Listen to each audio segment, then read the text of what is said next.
دا کلمه ایش ویل کیږي که ایش یا د خې آواز لري. دا توری څنګه ویل کیږي یا دا توری. که غواړئ د جرمني ژبې د ترکیبي تورو تلفظ سم زده کړئ نو همدا خپرونه تر اخره وګورئ.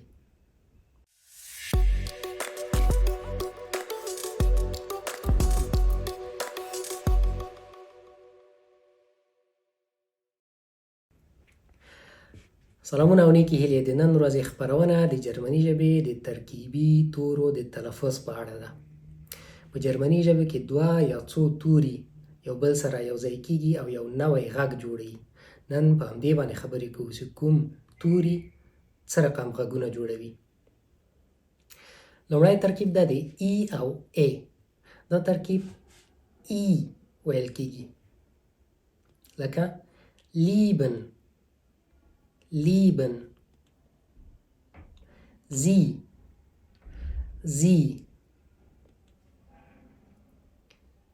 برعکس بیا ای او ای د آی غږ جوړوي لکه heißen. Ich heiße ظریف. Eis.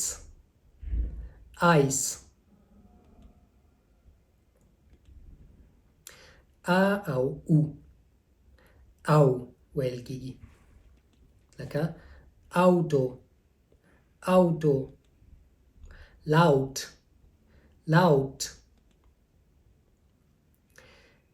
ای او ای او دواړه یو غږ جوړوي. اوی لکه teuer. heute. Bäume.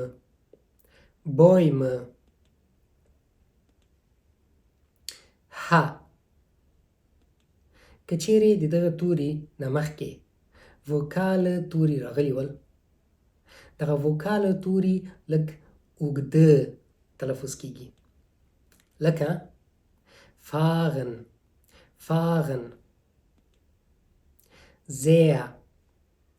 sehr. Stuhl. ا ای او او دې ته ډبل وکاله وایي. دا هم د تیر ترکیب په څیر اوږده تلفظیږي لکه Haare. leer.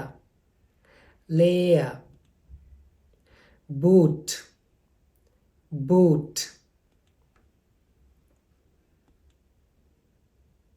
SCH د شین غږ جوړوي لکه schreiben. Deutsch.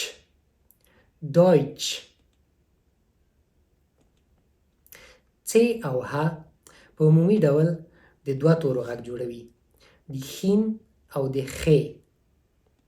که چیرې د C او ه نه مخکې ا او راغلي ول د خې غږ جوړوي لکه machen. hoch.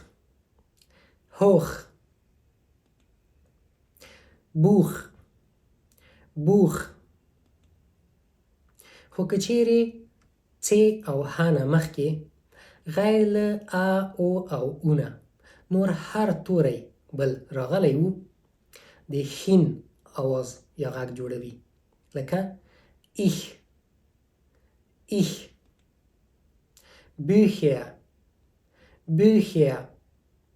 تاسې به حتما پام کړی وي چې د دغه توري په تلفظ کې ځینې خلک ستونزه لري، د ایش په ځای ایش وایي، خو سم تلفظ یې ایش دی.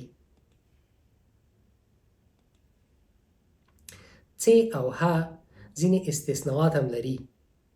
ځینې وخت چې، ځینې وخت چین، ځینې وخت کاف تلفظیږي لکه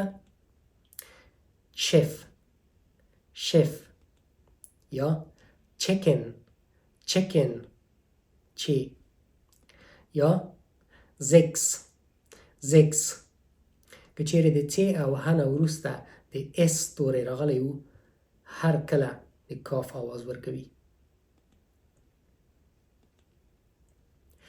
اس او په د کلمو په سر کې شپه ویل کیږي لکه sprechen sprechen Beispiel Beispiel مونږ ویلې چې دا د کلمو په سر کې د شپه आवाज ورکوي دلته څنګه د شپه आवाज ورکه که تاسو پام کړی وي شپیل خپل په تنهایی باندې یو کلمه ده او معنا لري دا د همدې لپاره بایشپیل هم شپه تلفظیږي همدارنګه اس تی د کلمو په سر کې د شت غږ ورکوي لکه Straße Straße Aufstehen Aufstehen د هغه مخکې مثال په څیر باندې stehen هم یو جلا کلمه ده چې خپله معنا لري د همدې لپاره aufstehen کلمه کې اس او تی د شت आवाज لري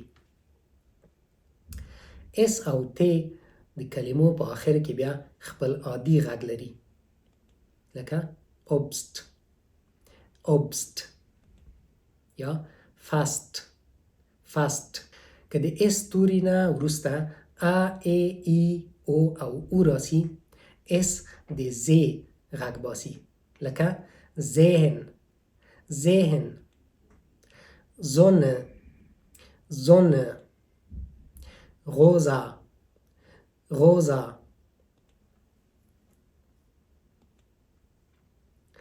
ای د کلمو په آخر کې څنګه تلفظ کو د مثال ته توجه وکړئ Frage Frage Lampe Lampe په ځینو سیمو کې تاسو کېدای شئ داسې واورئ Frage Lampe er د کلمو په آخر کې لږ ستونزمن ښکاري خو دا ډېر اسانه تلفظ لري besser الف زر ا besser super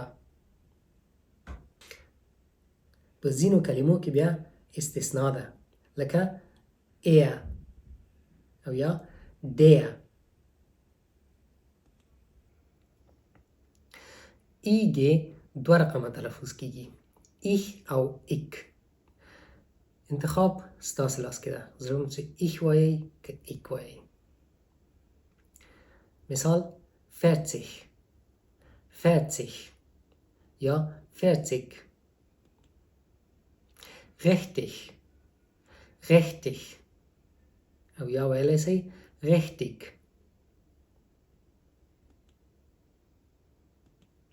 او بالاخره وروستی ترکیب TEON تیون ویل کیږي د مثال په ډول Station Station Position Position